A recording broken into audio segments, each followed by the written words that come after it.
All right, we're here. What's up, guys? Welcome back to the stream. Sorry about that, ninjas. We had some technical difficulties. Apparently, someone paid a lot of money to DDoS my party account, and they took the website down when they knew that we were going to switch over.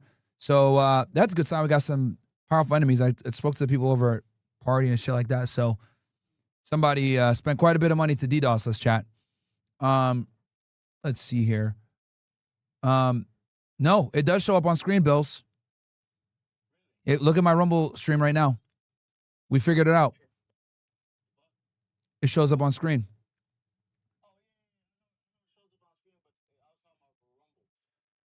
What for Rumble? I thought that the Rumble chats will still pop in Rumble Studio. You get what I'm saying? Okay. Yes, I see what you're saying. Yeah. Like this. Yeah, locals, of course, locals and YouTube and all of them other ones are gonna still work. But I was talking about Yeah, like there's super chats coming in. I see what you mean now. I see what you mean. Yeah. And the only way to do that then is by toggling Rumble on Studio. Yep. That's the only way. Okay, fair. I see what you mean now. Okay, fair enough. All right. Anything else, bro? Or you want me to let you go? Or You get to go tonight for sure. Either way, we'll address anything else tomorrow. all right, cool. All right, cool, man. Appreciate that, bro. Later.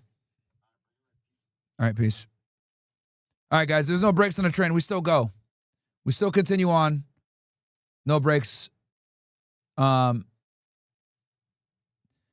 get back to where were we? We left off right here, ninjas. X-ray my soul. I don't think there's a lot of hate in there. And to the extent that they do make me feel hateful, the people who attack me, I do like say prayers about it. We're not allowed to hate people as we forgive those who trespass against us. That's like our core prayer. So I just feel like it's I don't know. Am I being paranoid? I feel like going on about the Jews like helps the neocons. That's what about my views do you think are unreasonable if yours are reasonable? That we live in a world of Jews and Christians, of whites and blacks. These identities mean something to us and they mean things to each other, and we can't sort of wish them away. And it feels like white people and Christians are the only ones that do that. There's no question about that, your last point, for sure. One of the reasons they do that is because they've been taught to hate themselves, of course, since the Second World War. Another reason is, however, the reality of a multi-ethnic country requires you to sort of set aside community or group interests in favor of corporate interests, universal interests, national interests. And you have to do that or else it doesn't. Sorry about that, guys. I don't know if you guys can hear me now, but we're back up. We're good. We figured out this shit. And yeah. Work. And so I agree those attitudes. I mean, certainly in other parts of the world, people think this way, but you can't have that here. And so it's just important to remind everybody that, things may be generally true, but like, again, they're not always true. And there are people who just strongly disagree. And by the way, in the specific case of Israel, there are a ton of Orthodox who I know who are opposed to the state of Israel. They're they're more Jewish than Dave Rubin, a lot more. And yet they oppose it. Jeff Sachs is like the most a wonderful man, who's Jewish, the most articulate kind of critic of the state of Israel that I'm aware of. So like, I don't know, that's just meaningful. You can't, if everything is inherited, then there's no hope for the continuation of America. Mm-hmm.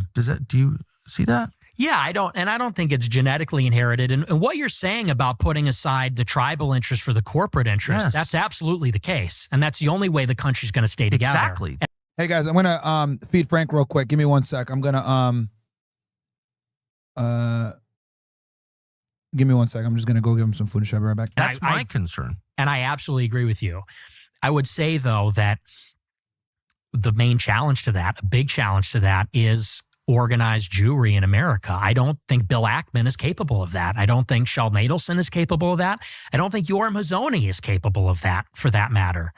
And many other, on the right and the left. And I see Jewishness as the common denominator. And you're right. It's not all Jewish people feel the same way. No one would say that, but that does seem to be the common denominator. And I just feel like it needs to be called out explicitly. And I like what you said. If the other day, if you're serving in another country's military or have dual citizenship, you really can't be a part of this project. Well, that's an easy one, but I am much more comfortable as a Christian and an American keeping it on that level because, it's easy to just set universal rules that apply to everyone, not just the Jews or the Christians or the anybody, just like Americans can only serve in the U.S. military or they lose their passport. I mean, I don't know. That's not hard. And I don't know. Why not just say that? Say what? That. Why not make every statement about how Americans ought to behave applicable to all Americans? Like it's the defense of universal values that will hold the country together and the emphasis on parochial group values that will break it apart inevitably. Because this is a particular issue and it's acute. Like I said, I think they are unique in that way. I think that's a unique issue, especially in the Republican Party, especially in the conservative scene. So how would you like this all to be resolved? What I would like is for the U.S. government to not be influenced by these kinds of foreign allegiances, not with money that comes from, American citizens like Sheldon Adelson, not from foreign lobbyists. So, I mean, in terms of tangible things, I don't think we disagree on any of it. Like registering AIPAC and FARA, banning dual citizenship. Like I'm basically in agreement. I think 80% of the public agrees with those things. So that's kind of what gets me a little bit annoyed. It's like these are like America First, the concept. It's the most popular, self-evidently true idea you could have. Like, don't let foreign powers, especially tiny ones far away, control your country. Like, of course not. Everyone agrees with that on both sides. Yeah. So the trick is not to let that idea get subverted. Does that make sense? Yeah, and I think we agree on that. But it's subverted when they're like, that's hate. No, that's hate. It's not hate. Yeah. Well, and, here's what I will say. I think that there is increasingly a contingent, because what you're talking about exists. When you say that there are people that legitimately detract from this, there is legitimate racial hatred out there. Big time. And it's growing. And I know. People on our side are afraid to talk. People are getting the fatigue. If you know from which group. People are absolutely getting the fucking fatigue. Yeah, guys, what happened was when I switched over to Party, someone DDoS attacked me, bro, and took the website down. I don't know why they did that. Well, we know why. But that's what ended up happening. Someone DDoS attacked, got taken down. We're good now, though. But, man, that was a pain in the ass. So I had to restart the stream and everything else like that. And, guys, I use, I'm not going to lie. I have a very complex setup that I have here. Between my audio and my video and how I do everything is very complex, so I have to do things in a certain way. And since I stream to so many different platforms, on one end, I'm using OBS, but I'm also using a streaming, a web browser as well. And I'm using, other software to do these streams. It's not easy to do, man. I mean, look, you guys can see here, I got a fucking spaceship behind me over here. As you guys can see, literally, I have, Rumble Studio running over here. I got fucking Kick running over here. OBS running over here. Then I got a bunch of other shit over here that I'm doing as well so you guys can get the stream. So lots of stuff going on. Lots and lots of stuff going on. Obviously, when one thing goes wrong, everything goes wrong. So I apologize for that. But yeah, someone basically fucked with me right when I was switching over to Party, which is what ended up making the transition not happen as smoothly as we wanted. But we're back up on Rumble, right? We're back up on all the platforms right now. Rumble, Party, everything else like that. For you guys that are watching on Rumble, I had to basically use a whole other thing to get back up on Rumble. That's why you guys had a little bit more of a delay. So that's what it is. That's what it pretty much was. Let me read some of these chats real quick.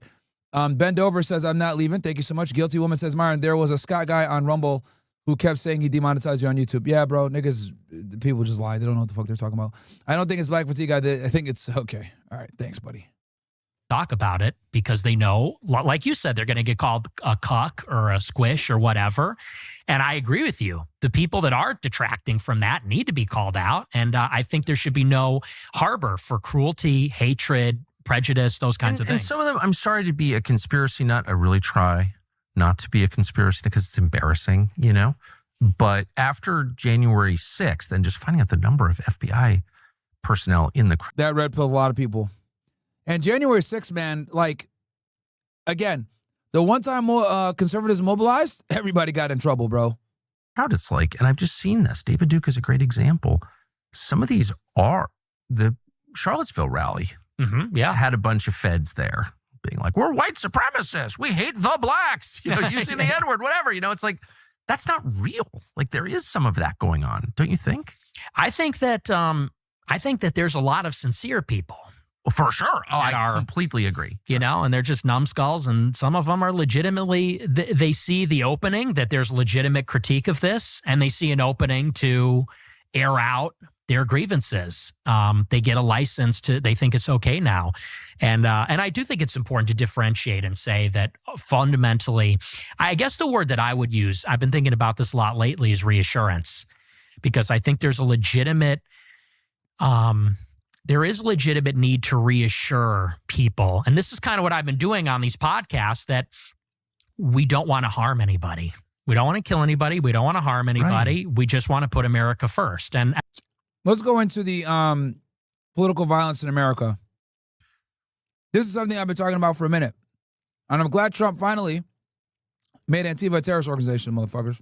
Describe the circumstances that have led to this violence. Like, how does a normal kid, young man, go from being a normal young man to being a murderer? I think that it has a lot to do, if you read through all these stories, they always have a few things in common, which is that, and people have pointed this out, this is not new, SSRIs are always a big one. Of course. But what that points to is a depressive streak. It's always somebody that is a loner, socially dislocated, or socially dysfunctional. You know, they don't have many real life friends, engage in real life activities, slip through the cracks. That's always how it starts. Then they get into either they're medicated by a therapist with SSRIs, or they self-medicate, which is... Yo, Johnny Duck, stop doing that dumb shit, bro, in the OSS chat, man. Dude, if you keep doing that, I'm going to literally have to ban you, bro. The chat's on the screen, you dumbass. What the fuck are you doing? Extremely common. With alcohol, weed, which is extremely potent now, and you could get THC from like a vape pen. So it's very powerful, very accessible. You know, when I was in high school, my stoner friends would have to like go on a walk to the park and roll a joint. Now, with the vape, you can hit that anywhere, I guess. Of course. It's very discreet. They also do psychedelics. I think that's a huge part of it. And how is that a huge part of it? I think that a lot of them get turned on. They'll do alcohol, marijuana, and then I think they get into psychedelics like LSD or MDMA. And I think those things induce psychosis. These psychoactive drugs, whether it's marijuana by itself or it's LSD, I think they tend to induce psychosis and exacerbate those like existing problems. And basically what happens, I would say that is maybe the next step. And then the other ingredient that's always there is, although they don't have a social life in the real world, they have a social life on the internet. Yes. And so they're deeply involved in obscure internet forums, Discord, gaming communities. So increasingly, ChatGPT is inducing psychosis. People talk to ChatGPT all day, all night. And you basically have, between the three of these things, they kind of go into like a different world. Between the psychoactive substances, the make-believe reality of the internet. And I would say also AI makes people significantly stupider, because people don't like research stuff on their own or don't care to learn on their own. They just rely heavily upon AI for everything. Totally disconnected from the real world. I think they enter into like this delusional state. And I think that's where that shooter in Minneapolis, I think that's what that was. I think if Tyler Robinson is found guilty, there's been some interesting screenshots about him and his transgender boyfriend. It's the same story there, if that's true. And I would imagine it was not dissimilar with the guy that showed up and tried to kill me. I think those are always the ingredients. Always deranged individuals that produce that kind of violence. It's interesting, your audience, as I imagine it, I've never seen any of your numbers. I don't even know how big your audience is. It seems big to me, but... Come on, Tucker, stop bullshitting, bro. You wouldn't bring him on if he wasn't big, bro. Come on, man. Stop. We're not stupid, bro. And here's the thing with Tucker, guys. You guys got it. I don't know if you guys have caught on to this. Tucker hides his power level a lot, okay? He pretends to be aloof. He pretends to be ignorant of a subject, etc. But he's not stupid at all. He knows exactly how big his fucking audience is. He knows exactly how big it is. Think of them as young men. Mm-hmm. That's the bulk of your audience, right? Yes. And yet here you are criticizing weed and video games and the internet, and you work on the internet. You are a creation. I mean, you wouldn't exist without the internet, of course. You didn't get a job at NBC News. So what kind of reaction do you get when you criticize weed, gaming, and the internet to young men? A lot of them agree with it because they get it. It's their life. A lot of them, that's their life. Their life is, and another thing we didn't even bring up is the porn thing, which is there also. This is their life. Weed, gaming, porn. And I think they know it's bad. I think they know there's like some sense of guilt. And so it's interesting. I would say it's maybe an 80-20 split where 20% say, oh, you're against weed? Not cool, man. It's just a plant. Well, you know, they're very defensive about it, about these addictions. And I think 80% say, I know I have a problem. Like I have a guilty conscience. I know it's bad. I know. And I've told you guys, weed is literally the fucking devil, man. For losers. Oh, it's terrible. Why are you against weed? Because I think that. Oh, actually, no, I never heard Nick's take on why he's against weed. You guys know my reason. Makes you lethargic. I'm not a fan of, being around a bunch of losers because most people that smoke weed are losers. You have to get involved with the criminal underworld to even get access to it. Right? A waste of money. Those are the reasons why I dislike it. See what Nick's are. That it's compromises the integrity of your mental faculties. I think there's something deeply wrong with that. All right. When you getting high. I'm against alcohol too. I think it's wrong to numb pain. I think pain is a part of life. I think sobriety is should be experienced. And I think that weed is even worse because I think that one, it's very dangerous. There's a lot of numbers now out of California and Washington that people are going to the hospital for psychosis. People are going crazy because of it. It's also more subtle and therefore more insidious. You can't, I've done it. If you have a, 12-pack for breakfast, everyone knows. But if you take a hit off the dab pen, nobody knows. Mm-hmm. So you can use it all the time. Yeah. And it makes you a loser. It makes you. Of course, one guy in the chat says, I made $160K a year selling, while smoking weed. Yeah. Imagine how much you would have made if you didn't smoke it. Some dude says, I make over 160K. What does dumb monkey say? Let me find this shit. I love when a couple of these retards always try to make it what does nigga say? I make millions and then I smoke weed and alcohol. Yeah, okay, Giovanni. Sure, bro. Sure, buddy. It's either outright lying or just saying I make 160K and I smoke weed every day. All right, bro. For every one person that makes 6 figures smoking weed every day, there's millions that don't because of the weed. People are so fucking stupid. And bro, I'll be honest with you, 160K a year, that is not that much. So shut the fuck up, nigga. Bro's over here I make 160K a year and I smoke weed every day. Imagine if you didn't smoke weed, you fucking monkey. Imagine if you didn't, retard. You lazy. People that are addicted to weed are not motivated, don't care about anything other than weed. Yep. There's sort of an irony there where I used to hang out with a lot of stoners in high school. I never smoked weed, but all my friends did. And they were so chill and relaxed and didn't care about anything. But if you criticized weed, they would freak out and get extremely defensive. Yes, I've noticed. Like the retard in this chat right now, I make 160K a year smoking weed every day, bro. Stupid nigga. And then some other idiots. It's funny, pull the 3.9 GPA high as fuck. Bro, how many times do I got to tell you guys that school does not measure how intelligent you are? It could be a component, but guaranteed you're probably still a retard. Right? If you insinuate that it's addictive, if you say it's a problem, they get very junkie behavior. And so I've always hated it. I think it's disgusting.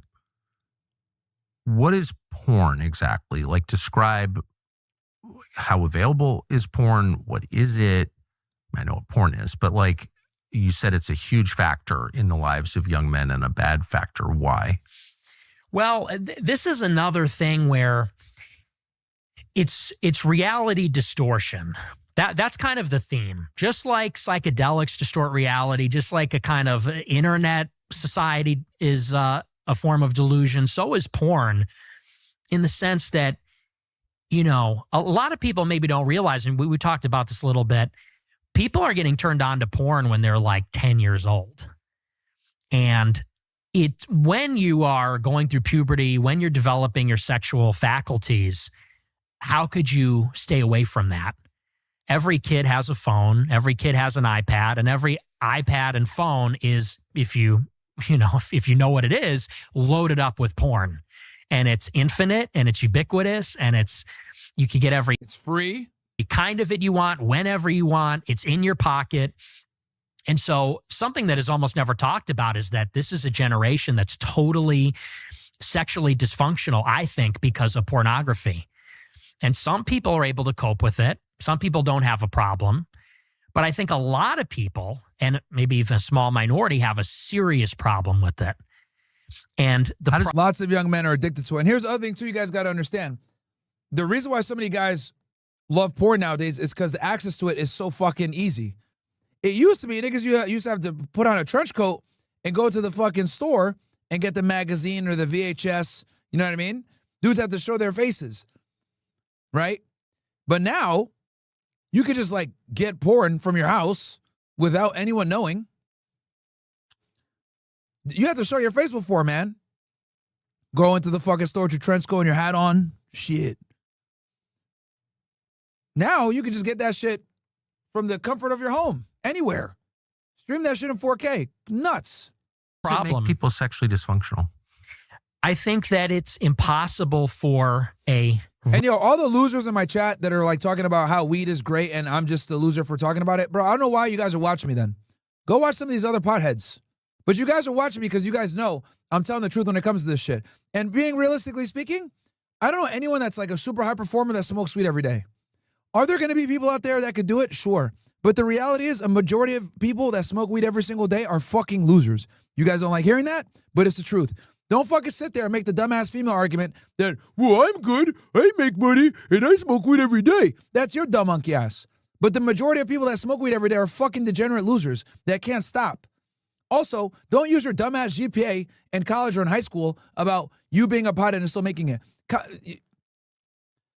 Going to school and college in general and your grades does not reflect your IQ, okay? If that were true, women wouldn't be functionally fucking retarded. But a lot of them are, even though they have higher grades than men and they graduate at higher rates. Why? Because school teaches you how to be a better slave, stupid fuck. Oh, sit with your hands folded like this. Raise your hand when you want to speak. Ask permission to go to the bathroom, right? Can you sit still and memorize a bunch of shit? Women are better at that. Yeah. The education system is female run, gynocentrically centered. Is designed for fucking followers. And guess who's followers? Women, dumbass. So you sitting there and telling me, oh, well, I got good grades. Hey. Congratulations. You're still a retard. You got high grades in a female institution. And let me tell y'all niggas something real quick. I hate when you guys try to flex school. I go to a better school than 99% of you niggas talking shit. Northeast University has like damn near a 5% acceptance rate. But I still sit here and I'll tell you guys college is a fucking scam. So don't get it twisted. I'm not one of these guys that like didn't go to college and has a fucking chip on my shoulder. I went to a very prestigious school and graduated. Just so you guys fucking know. Here.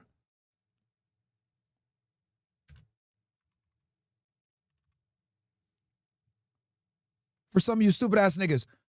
Northeastern has a 5% acceptance rate. That's Ivy League pretty much. Okay? This is a lower acceptance rate than some of the top Ivy League schools. So don't fucking sit here and talk to me about college and GPAs and all this other bullshit. And I was a D1 athlete. So shut the fuck up. And I'm the first person to tell you guys college is a fucking scam. So don't use the excuse of, I get good grades. Hey, I'm in college and I got a 3.5. A lot of you niggas go to retarded ass fucking schools. Retarded ass fucking state schools with like a 50% acceptance rate. Talking about I get good grades. Shut the fuck up. It's all cope. It's all fucking cope. Honestly, If we're going to be all the way 1,000, college is easier than high school. College is easier than fucking high school. Hot take, but I truly do think so. Why? Because you pick the classes that you want. You go to class when you want. A lot of the times it's fucking papers. You're writing theses and shit. So I would argue that college is actually easier than high school. So all you fucking retards that want to sit here and talk about and use your grades as an excuse as to why you're still functioning as a pothead, that's not a good excuse. And this is coming from someone that went to the top schools. So save that shit for somebody else. You're not fooling me with that bullshit. Fucking retards, bro. Holy shit. I get good grades in college. Well, guess what? You go to a shitty state school like a 50% acceptance rate. Shut the fuck up, dummy. Shut the fuck up.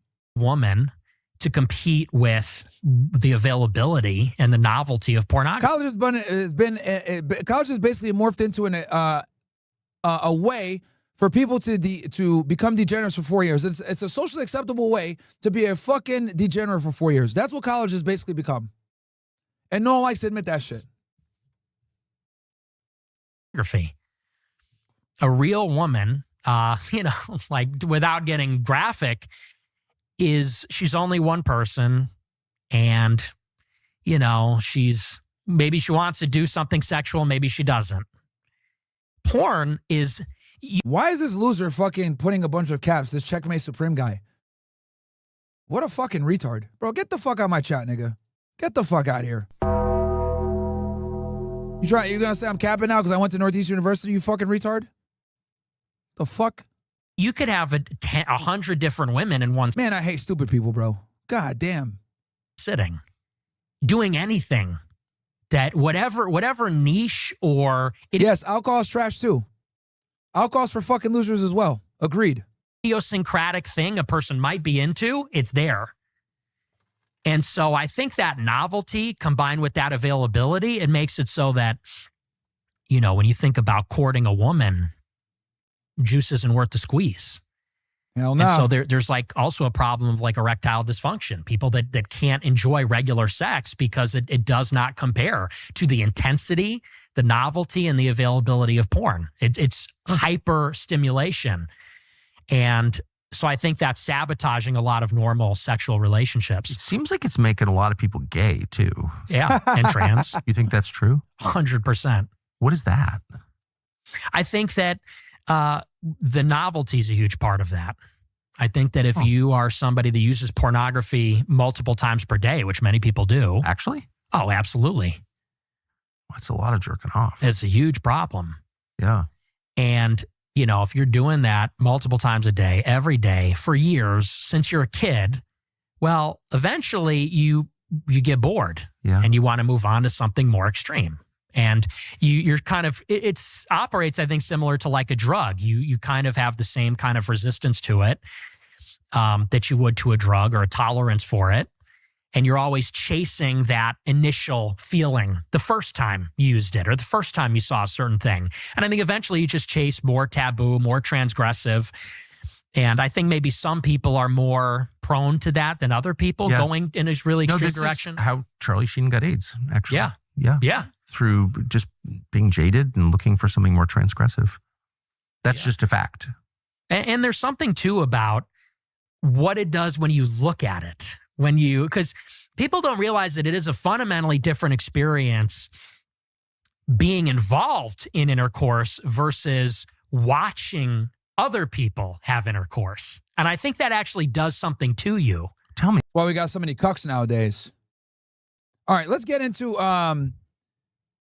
this fucking loser. As you guys can see, good interview, guys. I encourage you guys all to go watch it between Tucker and Nick. But people like Seth Dillon are losing their minds over this, right? There's been several people that have been angry about this interview that was done for jealousy or lack or whatever else reasons. Lavelle says, these motherfuckers worse than after our dumb bitches. I'm telling you, bro. That man says, yeah, Myron is right. Doing good in school doesn't really mean you're smart. Absolutely. There are women who have bachelor's degrees and still can't name 3 countries. Logic and reasoning and being able to critically think and being curious are traits of a higher IQ individual. Absolutely, bro. A lot of idiots that have that have college degrees, bro. Fuckers so weak-minded and self-unaware that they make arguments an excuse to justify the fact they're controlled by a plant that literally turns them into slow retards. Absolutely, bro. And the thing is like, you get addicted to that shit. Potheads will always sit there and tell you that they're not addicted to it, but they really are, bro. Niggas are. They just don't want to admit it. AF Crusader says, makes no sense why these idiots are in here defending a substance abuse when you are all pushing a real-ass narrative that elevates men. Work out, dress well, read, educate yourself, stay sober, build your empire, control your lust, and be a fucking man. Yeah, bro. Drugs are for losers. Alcohol and drugs are for losers. If you guys don't like that, go watch some other loser-ass YouTuber niggas that are going to sit there and tell you, let's gamble and do drugs and drink, and that's fucking degeneracy. Johnny311 Duck, my bad brother, no worries. The man says, I never smoked weed. I always thought it was for retarded people with no motivation. Weed makes you less productive. Only people that are successful that made it have the privilege to smoke weed. But even then, nobody should be putting that bullshit in their body because it's counterproductive to the grind and becoming the best version of yourself. Absolutely, my friend. Guys, in gardening weeds, just take nutrients from other more useful plants. Yeah, do nothing beneficial. Weed is the same. You shouldn't smoke if you're not making 7 figures passively at least. Yeah, man, yeah. And it's always the idiots that sit there that like are already successful that want to sit there and say, I smoke weed every day. Shut up, nigga. Nick is correct, but weed-inducing psychosis, one of my best friend lost his mind in 2021, 2022. He thought he was telepathic. He said he told me things and I knew them because he was telepathic. He was also telepathic with music, rappers. Funny, but scared to see him that way. Nick is correct about weed-inducing a psychosis. Yeah, I'm sure, bro. So my grandma watched the old cowboy shows on cable, just saw an ASPCA type advertisement asking for people to donate money to struggling Jews. Of course. Was Tucker being a contrarian to save face, or was he actually nagging and sermoning Nick with the Bible? I don't know. O/Groiper, Zero Cool Dude, appreciate you guys. Shadow Lyric says, your role in awakening the masses is priceless. Thank you. God says, I don't think it's black fatigue. Okay, we got that one from before. Lavelle says, I never smoke. We need a poll who actually watches YouTube. I think even the regular OSS wouldn't mind if we never use YouTube. They make the show suck saying dumb shit and trolling because you have to point them out. The clip team can put clips of each show on JTube. Damn, you guys really don't want me to be on YouTube no more. Well, yeah, we do got a lot of retards in YouTube chat. You guys got to remember, bro, a lot of these niggas in YouTube chat are normies. You know what I mean? They watch Mr. Beast and, you know, Abba and preach shit like that. Like, they're normies, bro. You know what I mean? They're normies. But they're here for obvious reasons because the people they watch can't give them the answers that we give them over here. And he's bigger than ever right now. It's just undeniable. Tucker was so good when he would have Democrats on, leftists, liberals that he disagreed with. He would ridicule and refute their ideas, and they stopped coming back because they were so embarrassed. I'd like to see Tucker do that with the right. Why isn't he doing that? The only reasonable conclusion that you can draw for not challenging Nick in more substantive ways is that he does. Yo, Seth Dillon is such a bitch. He also has me blocked because he's a fucking pussy. Bro is literally the biggest bitch on media.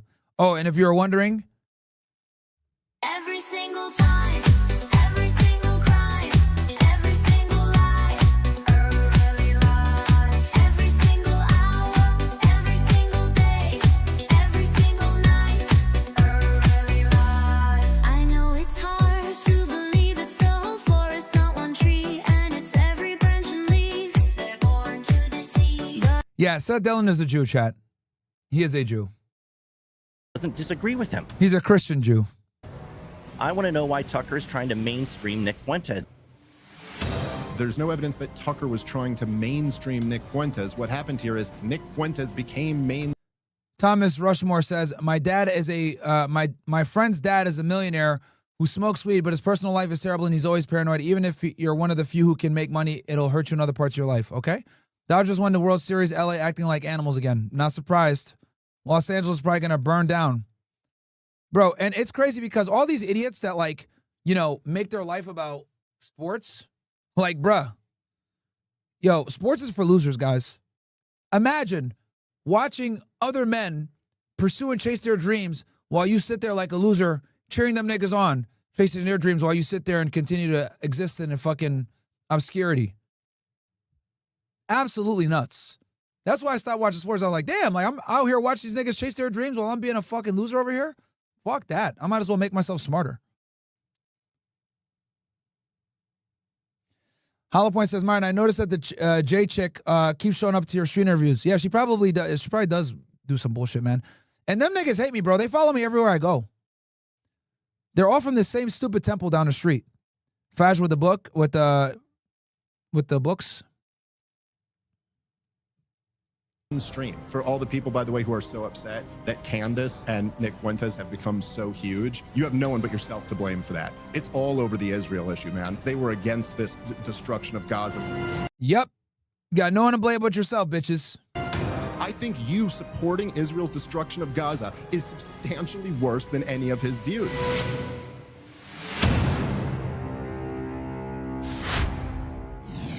Benjamin Netanyahu's decision to order powerful strikes on Gaza has again thrown the ceasefire into doubt. This flare-up may pass, but the underlying issues remain the same. Anger on one side that Hamas is still at large, anger on the other that Israel can effectively switch to missiles on or off, currently with the backing of the United States. It all feels depressingly familiar. And the same can be said of the debates currently rolling digital culture, from the rise of Mamdani to the never-ending frenzy over Charlie Kirk's allegiances and the sudden prevalence of Nick Fuentes. There is a very consistent theme. Well, joining me to debate all this are two not at all depressingly familiar contributors. First of all, Dave Smith, the host of Part of the Problem with Dave Smith, and Seth Dillon, CEO of the Babylon Bee. Welcome to both of you. Let me start by saying, Dave Smith, there is a lot of misinformation, deliberate disinformation, conspiracy theories, analysis of conspiracy theories flying around cyberspace in all guises. It's becoming, before we get into the weeds of any of this stuff, it is becoming increasingly difficult for somebody who's not absolutely at top speed in dissecting and disseminating all this to work out what is true and what isn't. Yeah, I think that that is true, but I also think that it's probably easier than it's been in the past. And the reason we're in this moment now is partially the technological advances and just the fact that lots of people can have shows and we have social media and they can communicate in that way, but also that the establishment, the corporate media, and the government have been caught lying about every major crisis of the 21st century. And you just can't, there's only so many you can go through. And we can all in our minds are rattling them off right now. If you go to WMDs or you go to, COVID, I mean, my God, they locked the entire country down. Joe Biden wasn't senile. And so, the thing that's interesting is that there are actually tons of conspiracy theories that just don't get called that. What was Russiagate, Piers? Was that not a conspiracy theory? What was the idea that Iraq, Iran, and North Korea were all involved in 9/11? The only thing those three countries had in common was that they had absolutely nothing to do with Al-Qaeda. And so, there have been so many conspiracy theories that have been pushed from the top that now I think we are in a place where people just don't believe anything. And so on all sides, they're more quick to jump onto conspiracies. But that's the point, isn't it, Seth Dillon, is that people are finding it increasingly hard to know what to believe. I don't disagree with Dave's assessment that social media in particular and look, people like us who do our own thing now, that you can hold everything to proper account, you can debate this freely, you can reveal where corporate and government and media, mainstream media narratives have been clearly demonstrably wrong. That is all true. But it does feel like, particularly with AI, with deep fakes and all this kind of thing, that in sophisticated hands, the ability to completely con people now in a very convincing way is becoming much easier and more dangerous. Yeah, well, I agree with what both you just said and what Dave said, that, obviously there's been... Guy even sounds like a fucking loser, too. I've never actually heard him speak like on a microphone before like this. This dude sounds like a fucking loser. Conspiracy theories that came true. There's been things that were conspiracy theories that were presented as truth. There's a lot of distrust, and a lot of distrust is well-founded. It's rooted in something. It's rooted in something real. One of the reasons I've been such a strong proponent of free speech is so that we actually have the freedom to push back. Bro, you're literally complaining because Nick went on Tucker and you're saying you're a proponent of free speech? What the fuck are you talking about? On false narratives, things that we shouldn't believe, things that aren't true, things that aren't well-founded. We need the freedom to actually hash these things out and have a conversation, have a debate about them. I think debate is the best way to get to the truth. Yeah, you don't debate. You just block niggas because you always get cooked. Do think, though, which, this may be a point where me and Dave disagree, maybe not, is that, a lot of people are exploiting the distrust to engage in a sort of kind of radical conspiracism where, it's not really, some conspiracies are more reasonable than others. Some are just attempts to try to find any dots that you can find that might possibly be connected in some way in order to vilify somebody that you don't like and reach some kind of predetermined conclusion. We're using a reasoning method that's kind of like the inverse of Occam's razor, where instead of like the simplest, most straightforward explanation is probably the best, we're going for, whatever's the most convoluted and hardest to falsify and that casts your enemies in the worst possible light. That's what we're going with as the truth. I think that's a very cynical play. I think it's very dishonest. And so there is a sense in which the conspiratorial stuff, which has some legitimacy to it in some cases, has been overdone and exploited. Yeah, I don't disagree with that at all. A good example actually is I had a bit of a falling out with Elon Musk a year or so ago about Alex Jones. And his initial position about Jones was his deliberate defamation of the Sandy Hook families and the subsequent award of a Bruh, that shit was so long ago, man. These dudes are still complaining about Sandy Hook, man. Damn. $1 billion. It's like, bro, he apologized, man. He made a mistake. Like, why do people care? Like, bro, Piers, you told people to go get the fucking COVID vaccine. You were fucking, supporting Israel during their genocide, and then you changed your mind. Like, bro, people can change their minds and change, man. What the fuck? Because, yeah, Piers Morgan made a big deal about Alex Jones coming back to X.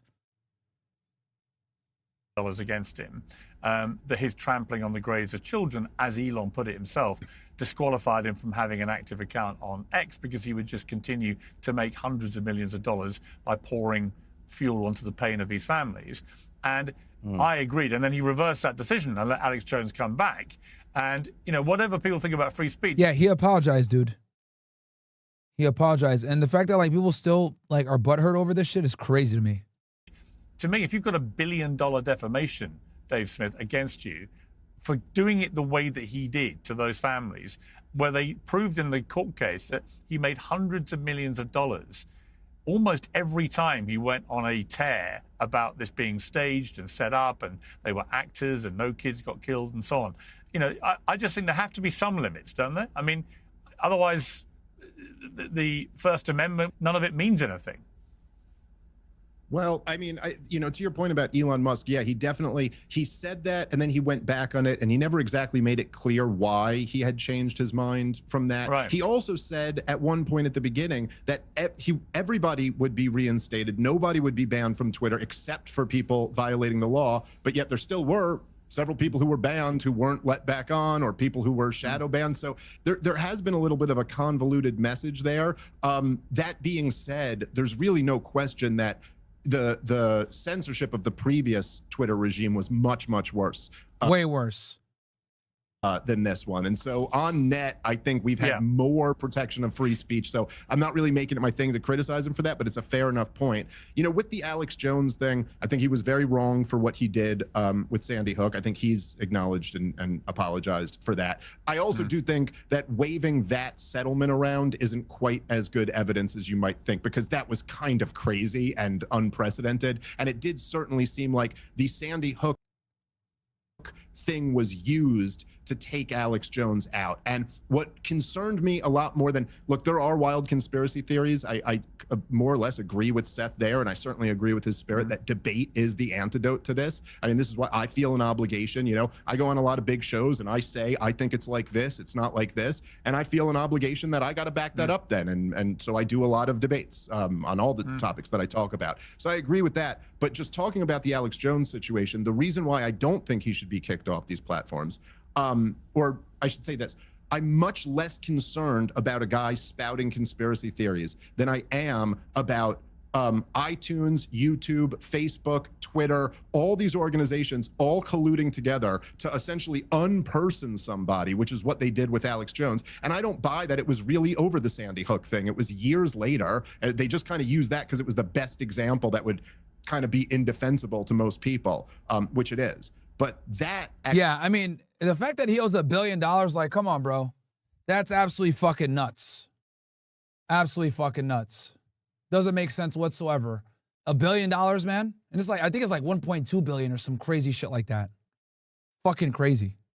Actually concerns me a lot more. The idea of like these few companies who essentially control the public square and have been caught being in bed with the federal government, that they can decide who has a voice and who doesn't. I think that is a real threat to a free, open society. Big facts. Well, the biggest example of that, Seth, was, of course, Donald Trump, who was banned by almost every social media platform. But most of those platforms continue to allow accounts by the Ayatollah of Iran, Vladimir Putin, President Xi, and others. And it was like a preposterous double standard where the leader of the free world was the one who got censored. Like most of you, I've been through the ringer with health scares affecting loved ones. I have personal experience with this where, you know, I was recently part of one of these conspiracies where I was named as someone involved in a conspiracy, you know, specifically this conspiracy about what happened in the Hamptons with Charlie Kirk, and was he blackmailed, and was there all this money offered, and then when the money was turned down, he winds up dead. My name was brought up over and over and over again as being in the room and being part of those discussions and being involved in blackmailing Charlie Kirk. And I'm literally receiving death threats as a result of that. I had somebody who was just arrested recently out in Houston, Texas, who was threatening to kill me because they believe that I played a role in Charlie Kirk's murder. And so, you know, I have personal experience with defamation and conspiracies targeted at somebody to make them out to be a villain. But I still don't want to see the people, you know, I still want to see free discourse. I want people to have the right to be wrong. In the case of defamation, you know, individuals have recourse where they can file suit if they want to and claim that they were defamed and say, you know, these are false statements, they were made with malice. You can make those claims. I don't think that because someone has done that, you know, that you should take away their right to speak altogether. I don't think that censorship is the answer. There is recourse for individuals in those cases. Well, the thing about Alex Jones to remember, and why they made the award as big as it was he wasn't just making a bit of money by doing what he was doing to those families. And in relation to your point, Seth, about you receiving death threats, Sandy Hook families still mourning the murder of their kids at school started getting threats, started being abused in the street. People were turning up at the graveside, urinating on tombstones of their children, right? It was despicable, and it was being done quite deliberately. Alex Jones's campaign here, because they showed in court he was literally making hundreds of millions of dollars. Every time he talked about this on air, they saw the spike of the revenue pouring into him. So that's why they made the award as big as it was. And I you know, to me, where it's an interesting thing, where is the line about who you platform? Right. For example, there are the free speech purists who say everyone should be platformed. You know, I think everybody should be platformed. Put it this way, I've never had Nick Fuentes on. Tucker Carlson just did a one-on-one with Nick Fuentes. It's been very controversial. But I have sat with serial killers and psychopaths. Yeah, but you won't sit with Nick Fuentes, or you are reluctant to give even for me, guys, they were nervous about putting me on. You know, but they'll sit there and talk with like the most deplorable people, like Vlad, for example, DJ Vlad. Literally sits there and talks with criminals all day. Right? So that's kind of where we are now. You know what I'm saying? That's where we are. So, man. And very dangerous mass murderers and so on for crime documentaries. And people rightly say to me, well, hang on, you're giving a serial killer a platform. Why would you not let Nick Fuentes on? Exactly. And it's an interesting question. So, I mean, Dave, for you, what do you make of Tucker Carlson platforming Nick Fuentes? Should people like Nick Fuentes have free, unfettered platforming across anywhere that people want to have them? Should there be any limits to people in terms of giving them a platform? Well, I mean, I think that's a decision for anybody to make of who they want to talk to. I mean, I believe in freedom of association. You know, by the way, if you look at the numbers, I'm not so sure it wasn't Nick Fuentes platforming Tucker. And I mean this with, like, I love Tucker. He's a good friend of mine. But look, the one that makes it particularly ridiculous with this Nick Fuentes thing, and I agree with you too. By the way, you know, I've talked to all types of people. I've had conversations with communists on my show and socialists, and weirdly, like, that never seems to be an issue, which is very strange in a way because. All right, guys, we're gonna switch over to party. Okay, party.com/Myron Gaines. It's going to be way easier this time because I have another thing set up here. So it's party.com/Myron Gaines X. I'll drop the link for you guys in here. And also, I'm going to be live on OSS as well. You guys already know OSS has everything. But as you guys know, I'm working with Party, especially on weekends. That's where I stream on Saturdays. You guys should be taking parties because of Party, you guys are getting a Saturday stream. So I don't want to hear no fucking bitching from y'all niggas. If it wasn't for Party, I wouldn't be streaming on a Saturday. I normally take Saturdays off. But we're going to go over to Party. So if you guys are watching on X, YouTube, or Kick, come on over. Drop the link in there. It's fixed. We fixed the DDoS attack. So we're good now. Also, we're going to be live on OSS. So OSS or Party, whichever one you guys want. But come on over. I'm dropping a link for you guys. It goes right to the stream. Hold on. Make sure it's the right link. Yep.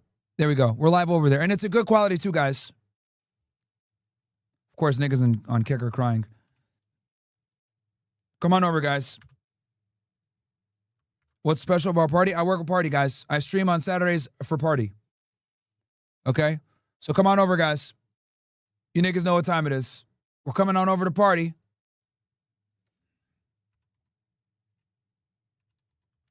I like this new NITROUS song you guys sent me.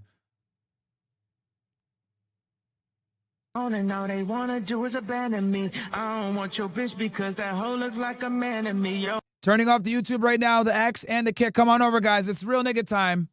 It's yay time. Let's go. We're getting off Rumble, Kick, X.